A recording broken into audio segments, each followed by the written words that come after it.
Is there a way to test this to find out if it's true?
Here from Florida.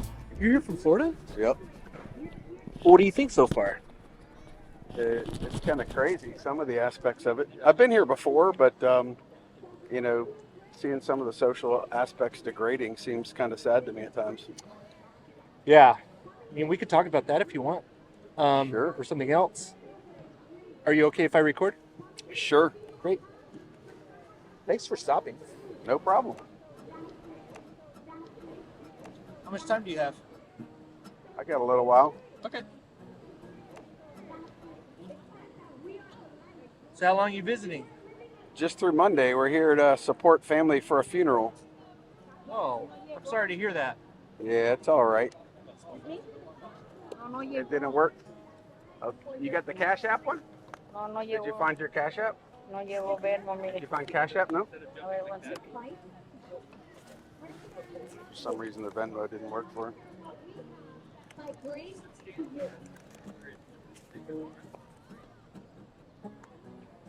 Aquí está. You Cash. got that thing?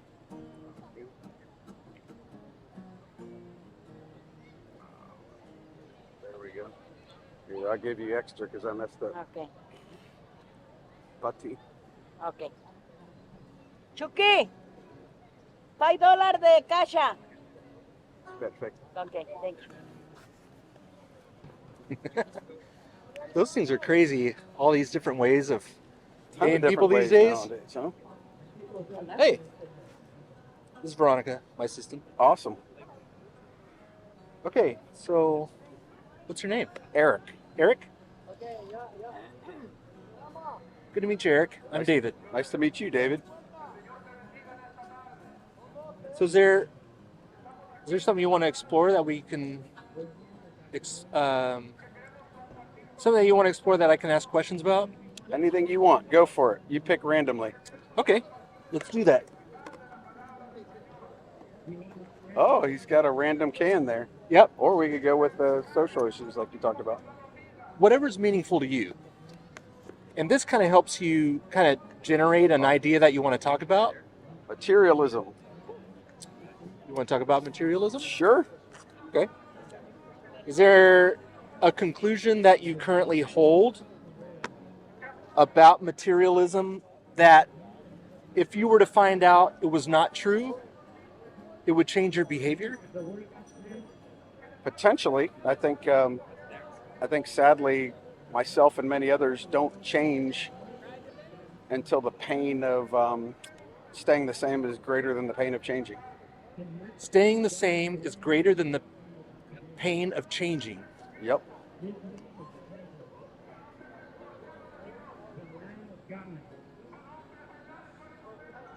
Okay. So Yeah, you want to expand on in that? AA, they have a saying, one of the promises of AA is the fear of economic insecurity will leave you. Is a promise that they say in there. As you get sober, as your life begins to change, one of the fears that you should overcome is that. And I'd say, honestly, I've made it compared to many people, I've made a lot of money, and that fear of economic insecurity has never left me. Probably caused me more challenges than I would want. More money, more problems. Can be at times. There's definitely stress associated with it, right? Stress. Stress because of having money? Of both, or fear of not having enough to live out life or to take care of your family or whatever the situation might be. Okay. Got it. Staying the same is greater than the pain of changing. So you take that in the sense of addiction, be it an addiction to materialism or an addiction to a substance. Oftentimes you're caught up in the midst of that addiction and you don't even know it.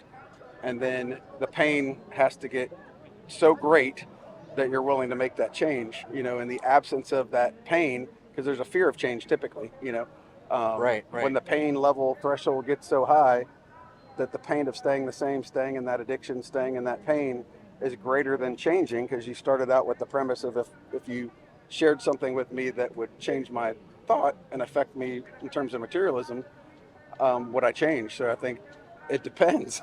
I guess is part of my my answer there. So when it came to my addiction, there came a day where the pain of staying the same was greater than the pain of changing. So I overcame the pain of fear, and I've been sober now for since 1996, July 23rd, 1996. Well, congratulations. Amen. I'll take it. It's awesome. It kind of reminds me of the idea of the dog lying on the nail. Right.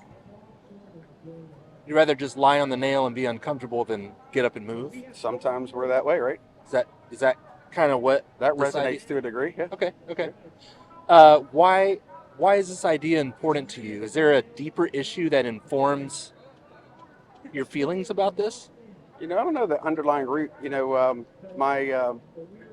My mom was a single mom, and the family had nothing growing up, really. Like my grandfather was a painter of cars, and they had a family of 8. And then my mom got married, not even married. My mom got pregnant at the age of 19 and had me at 20. And those were an era still where Catholicism was big in the family. And, that was a no-no back then. So we grew up really with nothing. And then, I guess maybe that fear's always been there that, hey, my father never was there. He left me. So, hey, I want to take care of my family in a different way. Yet, just like with other addictions, one is too many, 1,000 is never enough. It doesn't matter if I have millions in the bank account or hundreds. For some reason, that one fear, be it materialism or fear of lack of finances, is still there to a degree, right? Okay. What has caused more stress for you?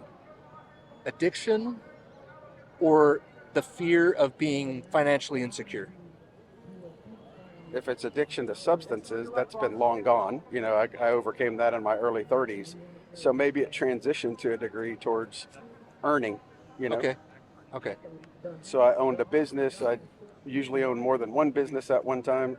I sold the business. I don't need to work, yet I still work. Why? Got it. That helps with the stress, maybe? Or Probably not, being that I had to have open heart surgery at the age of 52, and there's no other real diagnosis from a medical perspective. I don't drink, I don't smoke, I don't, indulge in anything like eat so badly that it would cause something like that. So the only real two conclusions might have been genetics and or stress over the years. And I'd say the primary stressor was generally surrounding money, more so than materialism. It's nice to have nice things. I think we all like to have nice things, right? But so I don't know it's materialism per se, but it's that fear of, hey, if I don't have, how would I take care of my family or myself, so to speak, right? got it. Meanwhile, I have 6 houses, multiple cars, all kinds of things. Like, why do we need all that crap? Right. Gotcha. More stress. You got to pay more bills. You got to earn more money to make sure you can pay for all that stuff, Yeah. even though it's all debt free. Nice. It's a strange circumstance. How certain are you about this? Like on whatever scale you want to use, that staying the same is greater than the pain of changing? I'm fairly certain on that. I mean, some people have been able to overcome it without that. I've found it to be fairly true in my life.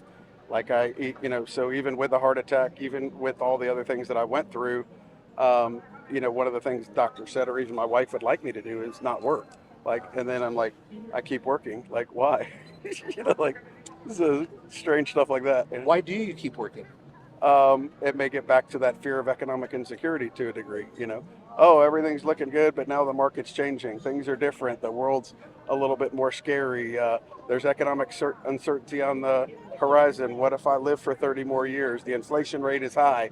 Will I have enough money to survive till the end of my life? Do you know what you would have to see in order to know that you're financially secure? If there's a particular number? No, I don't know. Yeah, I don't know what that would be. It's a good question to ask. I mean, I thought it was certain numbers, and then basically I persisted in working through those. Somehow the number changed and went higher. Feel free to use your imagination. Like, what would have to happen for you to not work anymore? I mean, there is I guess one thing is there's an aspect that I do of enjoy working to a degree, but not to the degree that I'm doing it, so to speak. I probably should do less, right? So to not work altogether, I think in some ways we're created to work, so that's part of the dilemma, where Like having purpose or yeah, meaning or something? yeah, we find some meaning in our work, it's part of who we are. So I guess it's a complex question, but I mean, if you threw a number at it, so to speak, of, I don't know what the number would be, but basically more than it is now. Do you think it would be beneficial to know what it would take for you to not work? It probably couldn't hurt, yeah. How could you find out that number? I mean, I probably have a number, in my head that could work. Yeah. Okay. So you said you're fairly certain about this? You're fairly certain that this is true, that staying the same is greater than the pain of changing? Fairly certain about that statement, yes. Okay. 0 to 100, where would you put yourself? High 90s on that one. At least for me, other people's experience could be different than that particular thing. Like I said, say if my dad smoked and drank, right? But he had a willpower that I was unable to exhibit. Like he could he'd smoke for 10 years and be like, oh, I'm not smoking a cigarette again. Where most people would be like still smoking, really struggling to get off of cigarettes, things of that nature. He would just stop. So is that particular one a universal truth? No, but I think it affects a lot of people, myself included, in certain areas. Is there something about materialism that is a universal truth in your mind? So materialism, I guess, how would you define materialism? Are you defining it from a good perspective, from a bad perspective? Neutral? Let's use your definition since we're exploring your idea. Right. So I think with materialism in general, I'd say I'd start from a negative connotation to a small degree, right?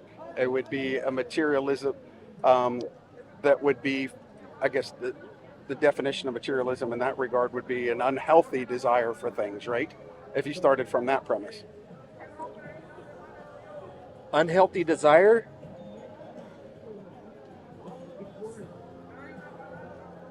For things? Yep. Okay. If this gets too loud, we might Pause. for a second. And I want to respect your time. Just want to make sure you're doing okay on I've got a few time. more minutes. I got to get back. I got 10 more minutes or more, probably. If Okay. you needed to, whatever you want. Okay.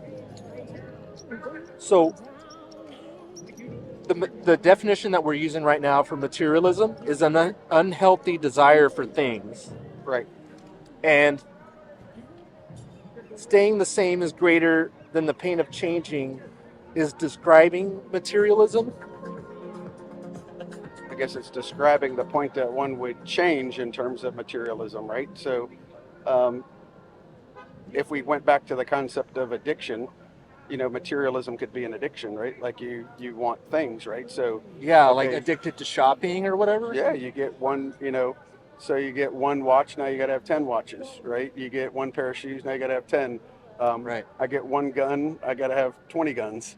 I guess probably the root of that for me is probably an addiction, so to speak, maybe a transfer of the chemical addictions that were there before into a more materialistic piece, right? So what would that mean? In what regard? What would that mean for you if that's actually what happened? if you transferred from addiction to substances to an addiction of Materialism. materialism. It's not totally healthy, yeah, or workaholism, right? That two might be interconnected. You know, you got to keep working so that you can buy your things, Yeah. right? There could be a connection between those two if we're exploring that. Okay. Maybe we can explore the confidence you have in that being true. In the conclusion that your addiction went from substances to materialism. Could be. Where would you put your scale on that? Or yourself on that? I'd say there's a significant probability that I could be covering up whatever underlying things were the root of the addiction with things, right? Substituting them. Yeah. Yeah. Are you fairly certain about that? Are you just as... Here's a question. Are you just as confident about that as you are that staying the same is greater than the pain of changing? No, but I'd place a high probability on it. Okay. What would raise your confidence in that? This one's a little bit of an obtuse subject, so it's a little harder. Okay. You know, so what would raise my confidence in the fact that I transferred from one addiction to another, so to speak? I don't know how I would answer that. I mean, it's something to think about, but I'd say that there is a high probability of that fact that, you know, whatever was causing the underlying things that led me to addiction and drugs could have, maybe while I overcame that one aspect of that, it's still manifesting itself in other means. So I'd say I would be fairly confident that there could be the same root cause. Okay. What would lower the probability? Do you know of anything? Not offhand. Any thoughts in your mind? No. Is there a way to test this to find out if it's true?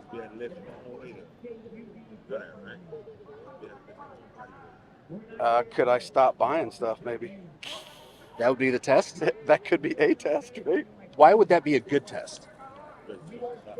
I mean, so if you go back to the addiction, if you truly overcame it, I haven't picked up a substance in many, many years. I took a walk down to Venice Beach and people were openly using drugs and alcohol. I felt no longer any temptation to go, you know, do that. Yet if I go on Instagram and start watching gun videos as a thing, which is one of my hobbies, and somebody's got some really cool stuff, I don't need another one, you know, but all of a sudden that'll trigger where, oh man, I got to go buy me one of those things, you I know. was going to say, would that trigger you? Yeah, so to speak. Yeah. See. So I got to stay off Instagram, you know. Got it. Cool. But then the problem is with that one, if you have means, then you can continue to feed them. And if you're not going into debt and it's not causing destructive things, then, you know, there's not as great of an incentive to stop, per se, right? If somebody was going into debt and it was ruining their life and doing stuff, but if you had enough means and you could continue to keep working or whatever is the source of those incomes, you could continue to feed an addiction for a very long time, right? maybe do more damage. Whether it's, you know, right now it's not affecting my family at all, like with those kinds of things. Like my wife texted me something today, hey, I want to go spend $350 on something, and she feels more guilty about those things than I do. And I'm like, go do it. You know, like, why do you even question to go do that? So it's not impacting us negatively per se, unless, like say if I were to stop working, like as long as I'm working and money's coming in, you know, there seems to be enough to buy everything that we want. But if I didn't, what if 10 years from now I wanted to go buy whatever that thing was and then the money's no longer there, and it would force a change in lifestyle that right now I'm more fearful of that lifestyle change and I continue to work than I should. I'm just trying to draw connections between them, but could be wrong on them, but some of this is perception. Yeah. I wish there were a perfect answer for it, but it doesn't seem there is. Cool. Well, that was great, Eric. Thank you. And then Anything else you want to say about material, or is well, there I any think the questions funny you want to part ask is, me? like, when I walked down the thing, I wondered, you know, there was people that were homeless that were just hanging out, smoking weed, doing whatever they wanted. I wondered, one of the thoughts that crossed my mind was I wondered if they were more free at times than I am. Less stress. Yeah, because I'm enslaved to going and earning, going enslaved to going to do that. They're like, I don't care. I'll just sit out here and chill. You know? They didn't have the heart attack I did, right? Who knows? We'd have to ask him probably. Yep. That was awesome. I don't know if it was helpful or not, but hopefully you enjoyed it. How did you feel about how it went? Good. I mean, I definitely, need to continue to self-reflect on that particular subject. So I'm glad that's what came out of the box. Awesome. It's really coming down.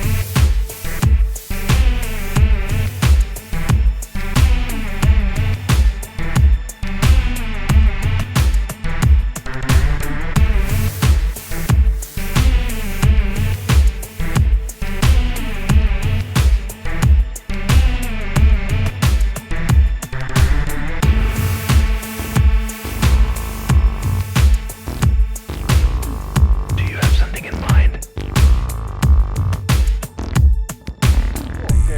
Have a great trip. You too. And we'll see you around. Have a safe one. See you later. Enjoy your day. You as well.